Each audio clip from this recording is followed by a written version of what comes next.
Have you ever tried to imagine heaven and ended up picturing clouds, harps, and maybe an angel looking suspiciously like a baby in a diaper? Yeah, I think our tunes may have ruined us. But here's the thing, Jesus actually gave us much better pictures of heaven. And they're nothing like a floating cloud club in the sky.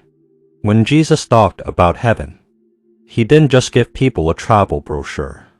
He told stories. He said, "The kingdom of heaven is like," and then launched into these amazing parables, each one a vivid picture of God's kingdom. It's almost like he was saying, let me show you what heaven really looks like, not with your eyes, but with your heart. Let's start with one of my favorites, the parable of the great banquet. Jesus says heaven is like a king who threw a massive feast and invited everyone. Not just the rich, not just the people who looked like they belonged at royal dinners, but everyone, the poor, the broken, the outcasts. And the point? God's kingdom isn't exclusive to a certain group. It's open to everyone who's willing to come. Honestly, if you've ever been the last one picked for a team, you'll appreciate this. In heaven's invitation list, the last will be first. Another picture Jesus gave us was a hidden treasure in a field. This one makes me smile because it's so relatable. He says the kingdom of heaven is like treasure hidden in a field that someone finds, and they sell everything to buy that field.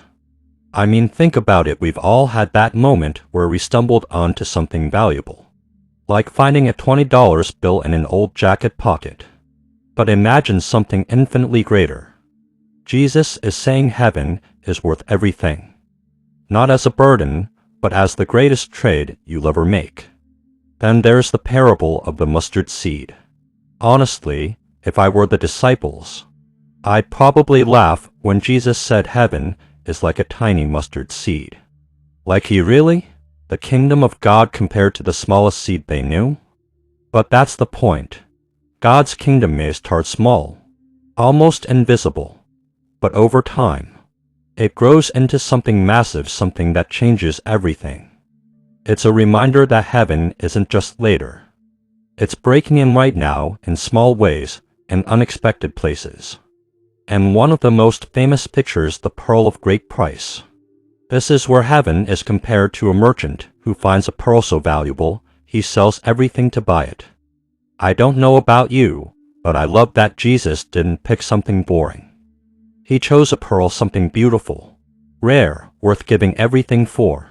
Heaven isn't just a reward, it's the ultimate joy. Here's the thing I love about all these pictures. They're not just descriptions of a faraway place. They're invitations to live differently right now. Jesus wasn't just giving us future hope. He was giving us present direction. Think about it. If heaven is like a banquet, then we should live as people who welcome others.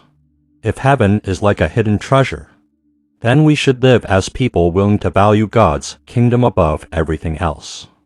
If heaven is like a mustard seed, then we should never underestimate the small acts of faith we do today. Sometimes we complicate Christianity. We turn it into checklists, rules, and endless debates. But Jesus' pictures of heaven bring it back to something beautiful and simple. God's kingdom is worth everything, and we're invited to be part of it. And maybe, just maybe, these pictures of heaven are also pictures of what life can look like when we live close to Jesus right now. Joy instead of fear, hope instead of despair, purpose instead of aimlessness. Friend, if you've been wondering what heaven is like, Jesus has already shown us. It's not about escaping this world. It's about God's kingdom breaking into it, and that changes everything. So here's my question for you. Which of Jesus' pictures of heaven speaks to you the most today? Is it the banquet? The treasure? The mustard seed? Let me know in the comments. And hey, if this gave you a fresh glimpse of heaven, I'd love for you to subscribe and join us as we keep exploring the words of Jesus together. And before you go, check out the video on the end screen. It dives even deeper into what life in God's kingdom really means. I think you'll love it.